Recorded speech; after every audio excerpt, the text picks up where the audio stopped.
Welcome to the Grace and Grit podcast, made for women who want their healthiest years to be ahead of them, not behind them. Join your host, Courtney Townley, right now as she breaks down the fairy tale health story you have been chasing all of your life into sensible action steps and lasting change.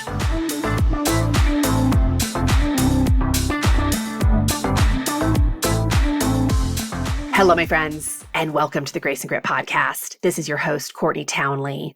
As always, I know there are a million spaces and places where you could be right now, so the fact that you're here, it means a lot, and I'm so happy that you're here. In case you have not been listening to the Grace and Grit podcast for a while, or maybe you're listening to it for the first time, I want to let you know that the Grace and Grit podcast is going on a short break for the summer of 2023 from producing new episodes. Now, that doesn't mean there won't be a weekly episode waiting for you here. What we are doing to support you through the summer is we are doing a summer remix series, which means we are taking some of our most popular themes and some of our most highly listened to episodes from the past and redropping them. So you absolutely have a ton of content available to you and a lot of support to help get you through the summer. That being said, if you are looking to take what you learn here to a much deeper level and really integrate it into your life, if you are looking to be a part of a robust community of women who are dedicated to developing their self-leadership skills, if you are looking for coaching support, I would invite you to consider joining us inside of our Rumble and Rise community. Rumble and Rise is an amazing incubator of support to help women lead themselves more powerfully in the health arena and well beyond. So you can check out all the details of membership by going to graceandgrit.com/ready to rumble. Membership is only open for a few days at the end of every month, but it is an option for you if you are looking to take a deeper dive this summer. Otherwise, come back here each week and check out our summer remix series, which this episode today is absolutely a part of. I hope you enjoy it.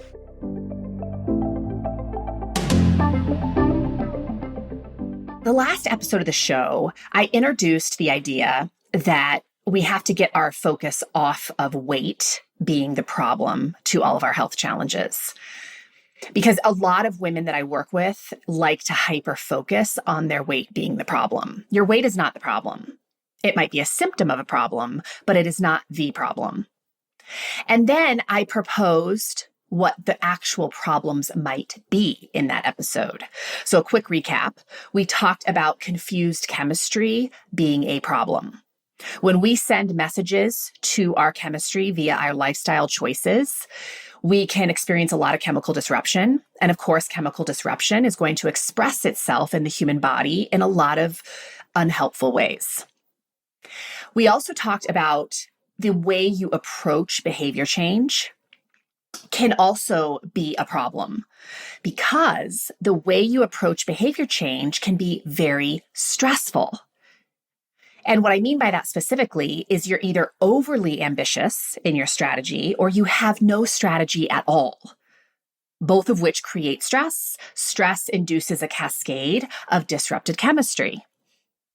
We also talked about the impact of our mindset and how the inability or unwillingness to parent your brain, to take responsibility for the way you are relating to the world and to yourself, can also induce a lot of unnecessary stress, which of course then impacts chemistry. And then the final thing that we talked about was the challenge that we face when we have a low capacity for emotional agility. And what I mean by that is when we do not have the tools or the skill sets to process and allow emotion to move through our body, we behave in ways that disrupt our chemistry, but also we harbor a lot of unnecessary tension and stress because we can't move that emotion. So all of these things contribute to the total stress load of the human body. And the total stress load of the human body is directly connected to the state of our chemistry. So I want to give you a couple concrete examples of how all of these pieces are really connected. Because improving one of these areas will actually improve all of these areas. And here's how that plays out, like a couple examples of that. If you don't allow yourself to feel certain emotions, like frustration, like disappointment, like sadness, and instead you look for ways to resist, avoid, or numb those emotions when they show up, you'll do things that temporarily make you feel better, like eat, like drink, like get a dopamine hit from being on social media. But those things compounded over time really jack up our chemistry. And when I say chemistry, I'm specifically referring to our hormones, which are the government of our body.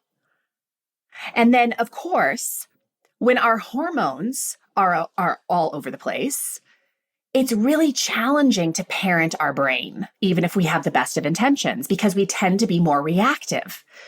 We also have a lot less drive and motivation to do the things that we've called ourselves to do. Another example of how dysregulation in one of these areas can impact all of the others is that if you're living your life out of alignment with what you say you want because you don't have boundaries or you aren't really great with time management, you may find yourself spending an awful lot of time beating yourself up because you're not living in alignment with what you say you want. And when we beat ourselves up, essentially what we're doing is we're creating a lot more stress, unnecessary stress, which, of course, disrupts our chemistry. We become more reactive. We want to feel better, so we reach for a lot of things that don't actually nourish us, but temporarily make us feel a little bit better. And that, too, further disrupts our chemistry. So on this cycle goes. So you could quite literally focus on any one of these things to improve all of these things. Because ultimately what we're talking about is unpacking the stress of your life. And today I want to go a little bit deeper into the first bucket, which is confused chemistry. So when I say chemistry, what I really mean is the inner workings of your cells. At the most foundational level, you are a compilation of trillions of cells. Cells make up every tissue, organ, and system in the human body. And the word metabolism really refers to the processes that happen within your cells. I know we love to think about metabolism as just energy in, energy out, but that is such a drastic oversimplification of what metabolism actually is. Metabolism is all of the chemistry that keeps you alive and keeps you thriving. And a big part of that chemistry, of course, are hormones. And when hormones get confused or disrupted or dysregulated because of our lifestyle choices, our cellular function becomes subpar. So our cells can't get toxins out as easily. We can't get nutrients in as easily. Our cells can't create energy as easily. They can't send messages as easily.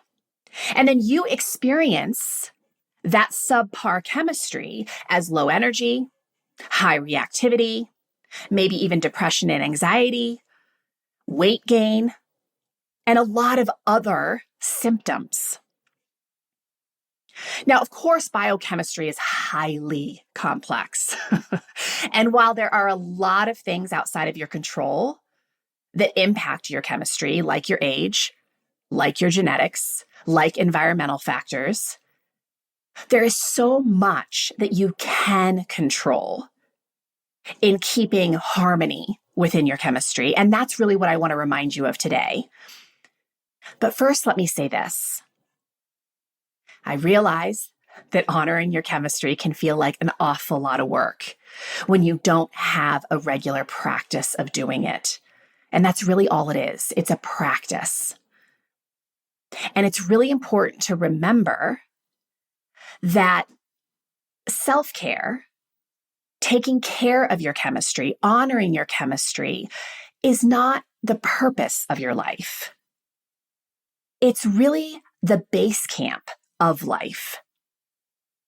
So the more stable our chemistry is, the more resilient our chemistry is, the more capable we show up in our life. And we actually like how we're showing up in our life.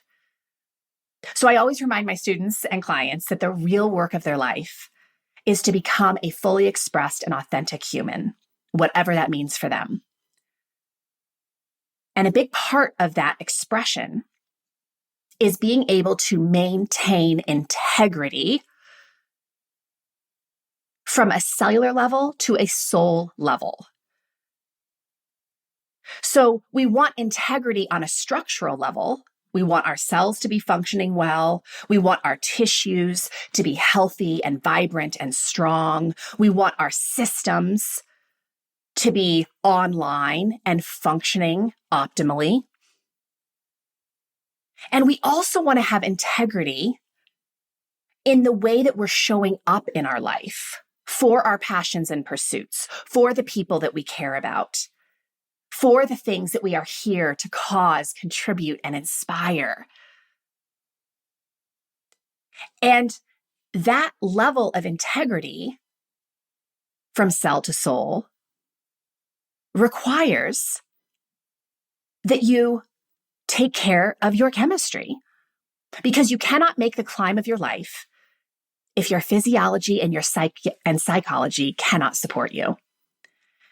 It would be like showing up to the base camp of Everest with zero physical or mental preparation. That would not go well. And yet, this is what so many of us are trying to do in our life. We're trying to show up for big things in our life without the conditioning and the resilience to be in those spaces and places in a way that we feel good about. So I coached a client the other day. I thought this was really interesting. We were talking about clutter, just clutter in her space that was just feeling like it was something that was very out of alignment for her. And what she was really able to see by the end of our session together is that her clutter in her environment is taking up precious resources that she could be dedicating to the things that she really cares about.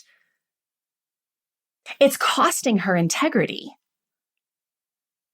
It's affecting her on a chemical level because it's creating stress in her life. And so we really talked about this idea, this way of thinking about cleaning up her clutter, not as another to-do, right? Because when we think of it as another to-do, it's the last thing we want to do, because nobody that I work with needs more to do.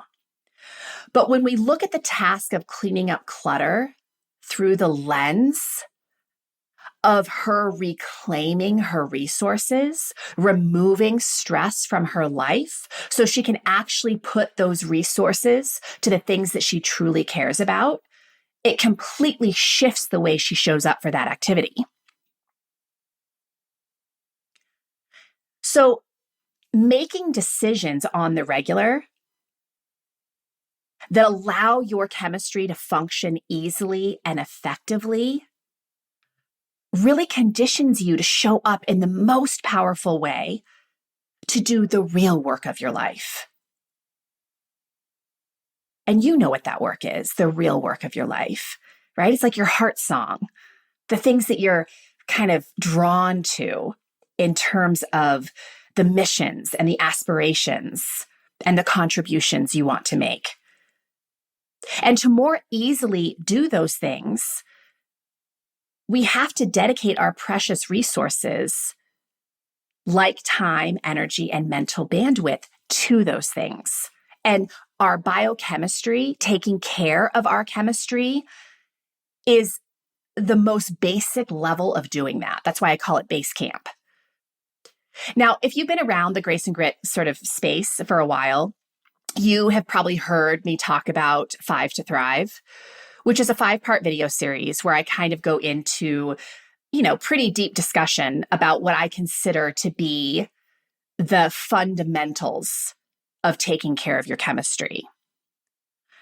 And 5 to Thrive was created several years ago.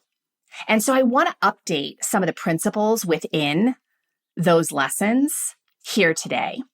So if you haven't listened to the series, it doesn't matter. But if you are interested in watching the series, because I think that information is always really helpful, you can check it out by going to graceandgrit.com/5 to Thrive. So one of the first elements that I discuss in the space of balancing our chemistry and honoring our chemistry is granting yourself permission to restore, to rest. And yes, this speaks to the importance of sleep, of course, because the magic of healing and restoring biochemistry happens when we're sleeping. Largely, not only, but largely. But permission to restore also refers to slowing down, not living life so fast and furious all the time, which is really uncomfortable for an awful lot of people because we've been conditioned to believe that our worth is wrapped up in our productivity, that we have to hustle to be successful. And so slowing down requires, for a lot of people I work with, the willingness to lean into discomfort because it's not their standard mode of operation. And anything that we don't do consistently is going to feel uncomfortable. But the value of slowing down is that it helps us to not feel or not generate so much stress all the time. It's literally a way of decompressing our nervous system. And remember, your nervous system, in sort of the most basic way, is these sort of 2 branches, parasympathetic and sympathetic. Sympathetic is fight or flight, parasympathetic is rest and digest. And I would say a large volume of the world is living in a chronic state of sympathetic nervous system activation, which jacks up our chemistry. It literally sort of ignites cortisol and other hormones to get us very alert. And it's very costly for the body to have that kind of response. And being in that kind of response all the time, of course, has a cost because it starts to break us down. We're meant to oscillate between sympathetic nervous system activation and parasympathetic nervous system activation, but we're not oscillating.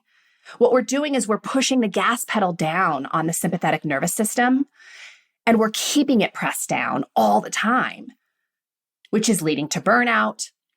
It's leading to all kinds of chemical disruption, which then, of course, results as a lot of different symptoms in our life. The other thing that I want to speak to about this permission to restore is one of the ways we can do this is by reducing the number of decisions that we make in a day.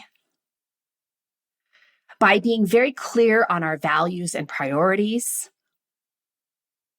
and making sure that the bulk of our day is spent on those things. And we eliminate things that are not that. And I've done a lot of episodes about the power of making decisions in advance based on your values and priorities, because decision making is a lot of work for your brain. And so when we give ourselves extend ourselves the grace of making less decisions, we're actually building in restoration.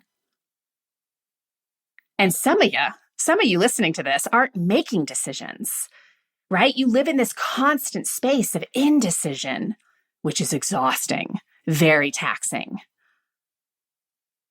Some of you make decisions, but then you never set boundaries.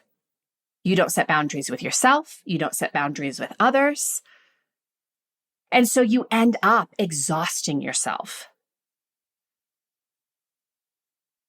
The next thing I think is really important to speak to in terms of the basics, this base camp idea of how we can really honor chemistry so we can get to the real work of our life, is of course we have to nourish ourselves. And in that 5 to Thrive video series, of course, I talk about nourishing the body by eating real food. But today I want to elaborate on this concept of nourishment, because nourishment isn't just about food. It's about fueling all of the senses, nourishing all of the senses. Because so often we turn to food for nourishment with something that can't be satisfied through food. In other words, what we're really hungry for a lot of the time is rest and connection and play and depth to our life.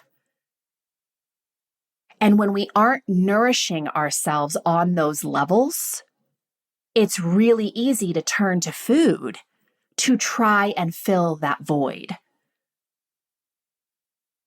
And when we're always turning to food to fill the void of those other needs, first of all, the quality of the food we're choosing is not so awesome. When we turn to food for reasons other than hunger, we're not making awesome choices with food. And then, of course, that wildly disrupts our chemistry. So instead of putting ourselves to bed when we said we would, we stay up late watching Netflix because we're so hungry for decompression and alone time. But then, of course, that costs us tremendously because we don't get enough sleep. And then, of course, not getting enough sleep has so many consequences inside of that cellular function that I referred to earlier.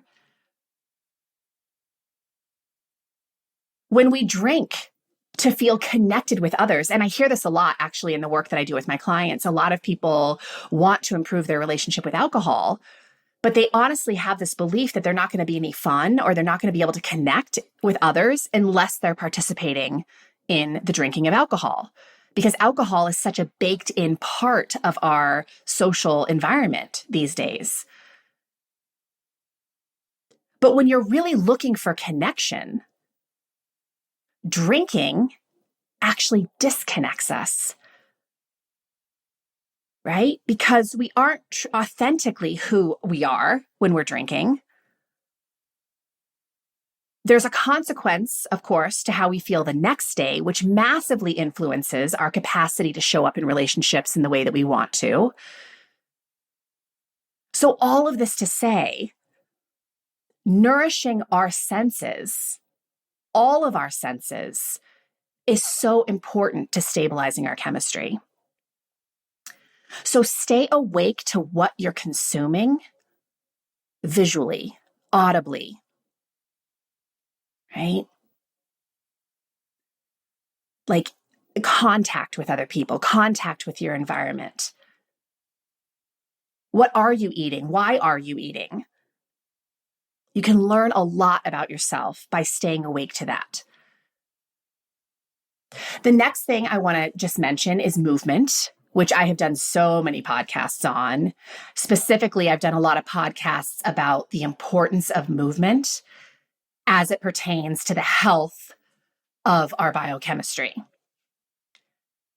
But taking this a step further, in order to keep our chemistry in harmony, stabilized, we also need to move our emotions, which just means that we need to feel our emotions. Because if we don't, right, we try to resist our emotions, which is an awful lot of work. We try to avoid our emotions by tapping into substances that aren't so awesome for our chemistry. We try to numb our emotions with those same substances. And all of those things disrupt our chemistry even further. It doesn't really solve the problem. So moving our emotions, which really means that we just allow ourselves to feel the full spectrum of human emotion, is just as important as moving the human body to keep our tendons and muscle tissue and blood flow really healthy. Movement also refers to moving your life, taking risks, going after the things on your heart, renovating your life when you feel like something is no longer nourishing your life. So again, it goes back to that making decision bit that I spoke to earlier. And moving our life often requires getting uncomfortable because we aren't exactly sure how it's going to turn out. So there's a level of discomfort we have to be willing to experience. And if we aren't willing to move our life, to lean into discomfort, we risk stagnation. And I always say stagnation is where things go to die, not to thrive. The next layer of this sort of chemical balancing conversation, which again is the base camp of life, is connection. I actually, this past month, I have taught a masterclass inside of Rumble and Rise, my private membership community, all about connection. And it was so powerful for me to do the research for this masterclass, but also for the members. I've taught masterclasses on all kinds of topics, and this is one that I think is so timely and so needed and really seemed to resonate with a lot of people. When you take time to engage in meaningful connections in your life, you feel better because you literally promote and ignite a cascade of chemicals that promote well-being rather than deplete your well-being. So when you are connecting with yourself, with your environment, with other people, you are releasing chemicals like serotonin and oxytocin and endorphins and dopamine. And all of these things help us to feel good naturally. So we aren't having to reach for things that make us feel better temporarily, but then cost us our health down the road. So connecting with yourself, with your environment, with other people is a really powerful way to bring pleasure into your life in a way that serves your well-being. And when we don't feel connected, the cost is steep. We get reactive. We seek validation from other people. We work really hard to people please. We use those false pleasures, right? Like really concentrated things to manage our emotional landscape, like the sugar, like the alcohol, like the Netflix. And we even outsource our life choices to other people, right? We look to other people to tell us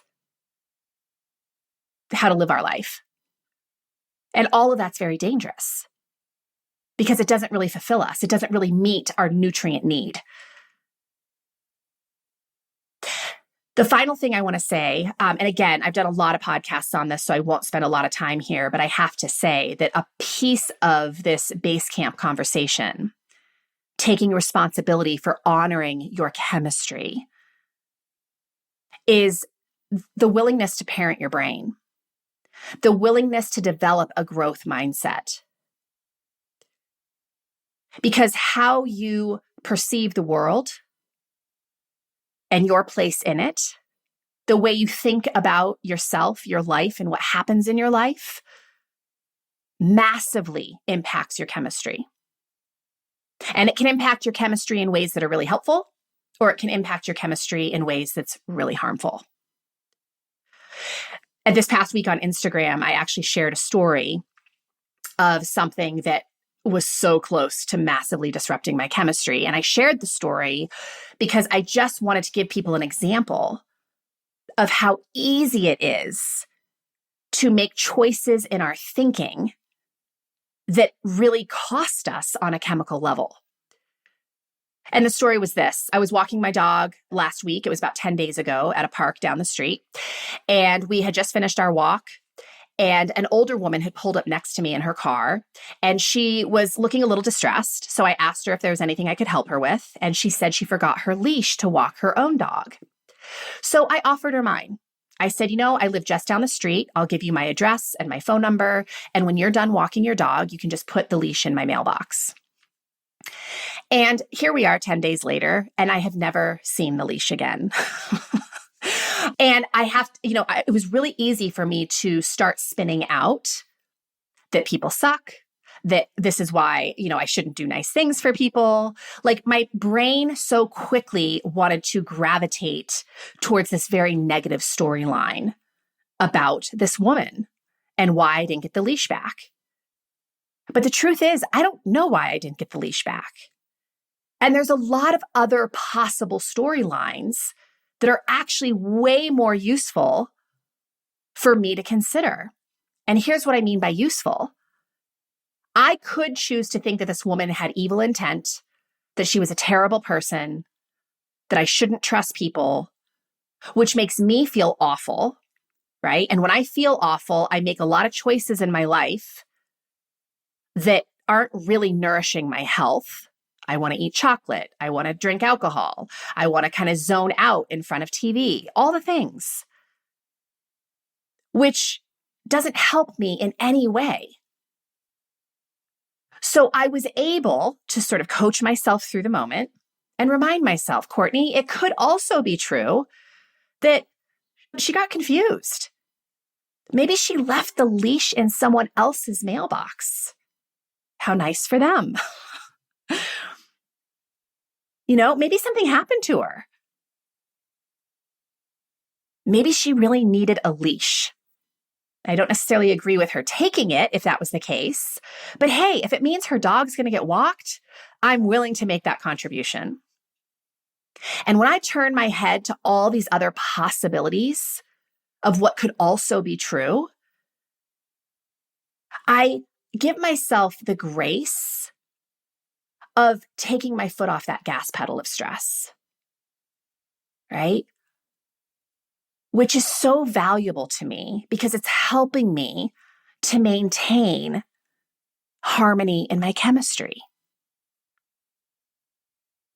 So when you find yourself spinning out about something you've done, someone else's behavior, something that's happened in your day, and you start to see that it's leading you to wanting to behave in ways that take you out of integrity with yourself, consider the other possibilities. Consider what also might be true, because it can go a long way in helping you to honor your chemistry in a way that supports you rather than depletes you. So quick recap.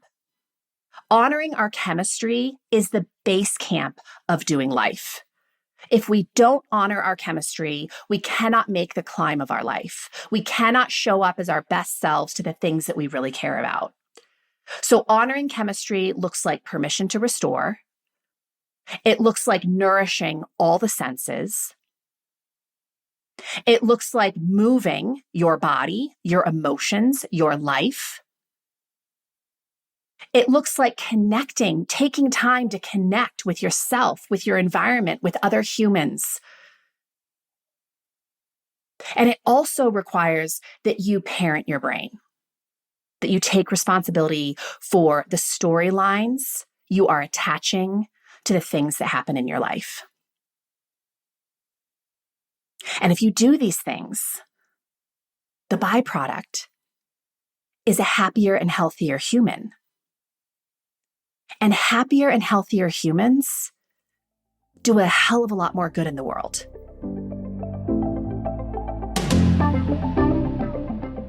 Thank you so much for listening to today's episode of the Grace and Grit podcast. I hope there was something in here that allows you to travel forward with a little bit more ease and grace. And again, if you're looking for a higher level of support, I would really encourage you to check out our Rumble and Rise membership community. Once again, you can check out that community and all that it entails by heading on over to graceandgrit.com/ready to rumble. Have a wonderful week, and I hope I'll see you again next time. Take care.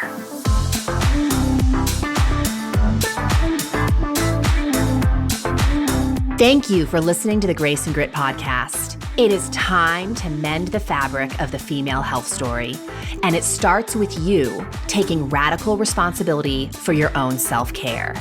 You are worth the effort, and with a little grace and grit, anything is possible.